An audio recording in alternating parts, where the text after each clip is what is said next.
In this video, I'm going to talk about why I make YouTube videos and why you should consider making them too. So the first thing that I want to start off with is no matter where you are in life, everyone has something to offer. I first started YouTube 17 years ago, and these were some of my initial videos. You can see some classic hits such as Gosu Pylon Block, ZVP, How to Beat Cannon Rush, and of course, you can never forget How to Get Pwned by Koreans. So you can see that my first video was actually posted back in 2007, and at that time, I was very self-conscious. I actually hadn't gone through puberty yet, and so I said, before anyone asks, I am 14, because I still had that really high-pitched voice. And so I just wanted to show you really quick an example of what some of my early commentaries look like, and I love that it says, from a doctor licensed in the US now, for these videos that were posted 17 years ago. Hello, this is Superior Wolf, aka Conan. Oh my god, this is weird. Okay, so this map is Towcross.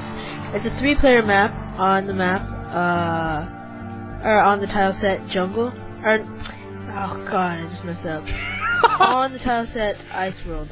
Now, you can see I was really not good at commentating. I was like stumbling over my words multiple times. I couldn't formulate a basic idea in this video. And yet that video got what? It got like 20,000 views or 37,000 views. So you can see no matter where you are at any stage in life, you have something to offer. So this was one of my favorite videos, How to Get Pwned by Koreans. You can see the like to dislike ratio was quite high, 100 likes, 350 dislikes. But the key is to just get started, right? Actually, there was a survey done of kids, and they asked what they wanted to be when they grew up. And you can see that the number one answer nowadays is actually a YouTuber at 34.2%, higher than a doctor or a nurse or, you know, an actor or a musician or singer or a teacher, things like that. And so I started my medical school journey in 2016. And throughout my entire 4 years in medical school, I had always had all these ideas for videos I wanted to make. And so by the time I had graduated and went to residency, I had made a few videos, but definitely not as many as I wanted to. But you can see I made some guides on volleyball rotations, on Anki, and some step 1 review. And honestly, you can see these volleyball rotations. I didn't take an updated screenshot, but these got tons of views. And I actually initially made these just for my intramural volleyball team to teach them the rotation. And these videos totally blew up. And so you never really know where making these videos are going to take you. And once I got to residency, that's when I really started fleshing out the YouTube videos that had been in my brain all those years and I had just never gotten around to making. So Guide to Internal Medicine, Guide to Surgery, all of these guides over here. And it was very satisfying for me to finally make all those videos that had been in my mind that whole time. And so you can see it's really paid off. You know, YouTube, you can make a good amount of money just from the AdSense alone. And you can see over the lifetime of my channel, I've made $30,000 just from making these videos. And even on a monthly basis, you can see back in September, I made $1,600 just in that month from my YouTube videos. So it really can be quite lucrative. Now there's this website called Social Blade, and it's a way where you can see how much you're growing on YouTube and what other people are doing. And so some of you guys may recognize this guy. He's a pretty popular YouTuber, Ali Abdal. And he actually was a junior doctor in the UK before he started doing YouTube full time.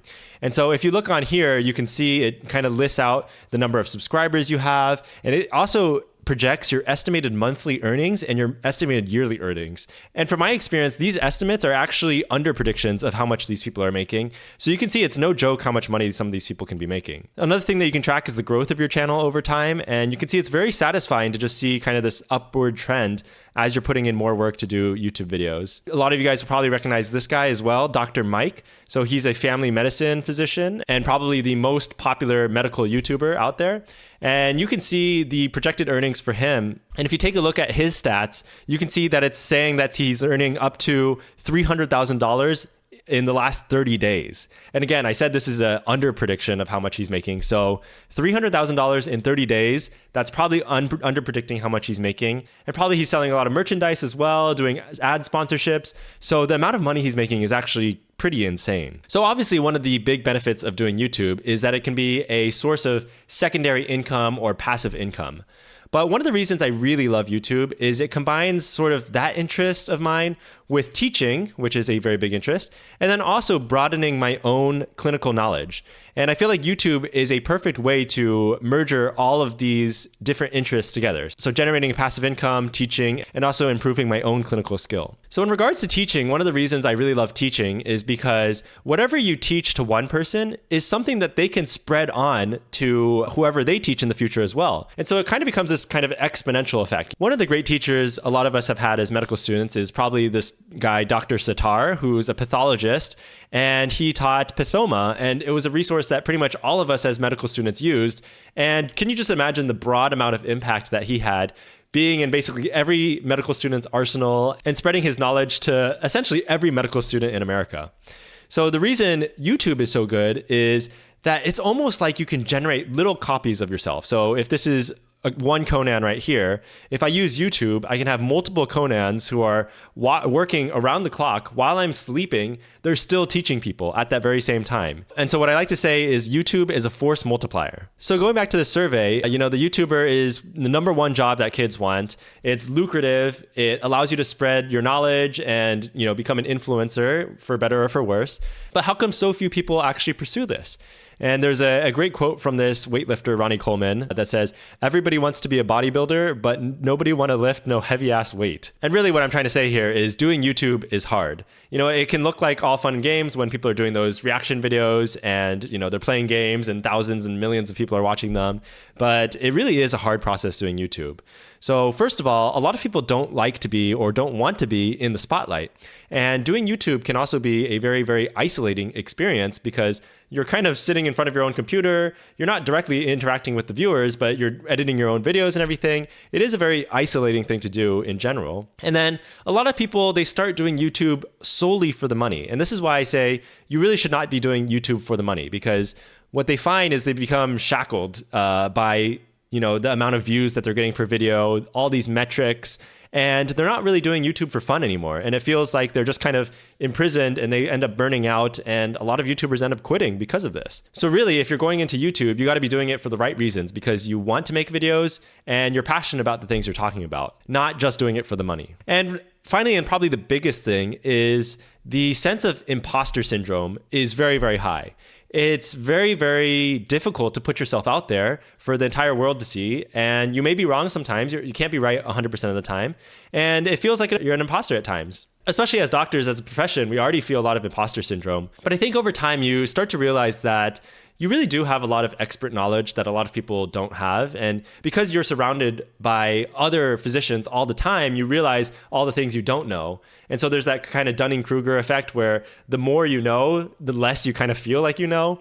And so you really have to trust yourself that you actually are an expert in these subjects and you actually do know a lot of things that would be useful to a lot of people. So again, this goes back to everyone has something to offer, no matter what stage of training you're at. If you're a medical student, if you're an intern, if you're a resident or an attending, you are learning things. And a lot of times the stuff that you are learning at that stage is much more helpful for people who are following in your footsteps rather than the attending who's been practicing for 40 years and can't really comprehend, the struggles of, a medical student or an intern who's just learning things for the first time. So there's this great book called Show Your Work, and it really shows that you shouldn't be feeling this imposter syndrome and that we all have something to offer. So it lists 10 kind of rules. And I think the 3 most impactful ones are: number 1, you don't have to be a genius. 2, think process, not product. And number 3, share something small every day. So this is a summary of some of the points in this book. And number 1, you don't have to be a genius. So it says, the very first message is a relief if you used to think that things have to be perfect before you show them to others. And this is obviously a big trap that we tend to get hooked into because we're all kind of perfectionists. A lot of us are type A personalities. But breathe deep. You're not alone in this journey. And you don't have to be a genius to start sharing your ideas, influences, and work today on the internet era. Allow yourself to be an amateur, because amateurs know that contributing something is better than contributing nothing. So online, everyone, the artist and the curator, the master and the apprentice, the expert and the amateur, has the ability to contribute something. The best way to get started on the path to sharing your work is to think about what you want to learn and make a commitment to learning it in front of others. Share what you love, and people who love the same things will find you. And I feel like this is honestly completely my approach to this. A lot of times the videos that I'm making are all topics that I want to learn more about, or I feel like I need to increase my knowledge on. And sharing that process of me learning it and also putting it into my own practice is my big motivator for why I make these videos. It sounds a little extreme, but in this day and age, if your work isn't online, it doesn't exist. If you want people to know about you, you have to share. Number 2 is think process, not product. So the process is as important as the final product. And when you share it with others, people give even more value to your work because human beings are interested in other human beings and what other human beings do. That's true. I love seeing other people's process, especially if it's a painting, because it allows to learn with them. So a lot of times we're not looking for people who are perfect. We're not looking for the most finely polished product that has been developed over 10 years. Sometimes people want to see the actual process of learning and developing and going through that process together with somebody. So become a documentarian of what you do. And by taking advantage of the internet and social media, an artist can share whatever she wants, whenever she wants, at almost no cost. She can share her sketches and work in progress, post pictures of her studio, or blog about her influences, inspiration, and tools. Finally, share something small every day. So instead of showing your lunch or your latte, which a lot of us like to do, showing our food that we're eating that day, show your work. Show what you're doing during the daytime, and people will be interested in it. Go back to your documentation and find one little piece of process that you can share. And be open. Share imperfect and unfinished work that you want feedback on, but don't share absolutely everything. Ask yourself, is this helpful? So, try and provide value to other people. Is it entertaining? And is it something I'd be comfortable with my boss or my mother seeing? And that's a good segue to the next point, which is to be extremely careful with what you share on social media, especially as physicians who have access to sensitive personal information. We have the ability to make a lot of errors. And so this was a great video by Strong Medicine on how doctors drop the ball on patient privacy. I highly recommend watching this video in terms of figuring out a lot of the common pitfalls that we fall into as people making videos online.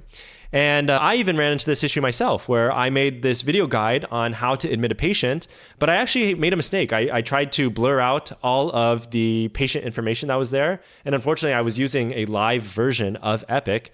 And there was actually, 1 or 2 split seconds where I had potentially left some patients' names on the video. Thankfully, I was able to remove that video and remove all of that patient information. But that was definitely a very eye-opening moment where even if you don't intend to share something sensitive, you had to be very careful, and it is possible that you make a mistake. So again, just to summarize, I really feel that everyone has something that's worth sharing.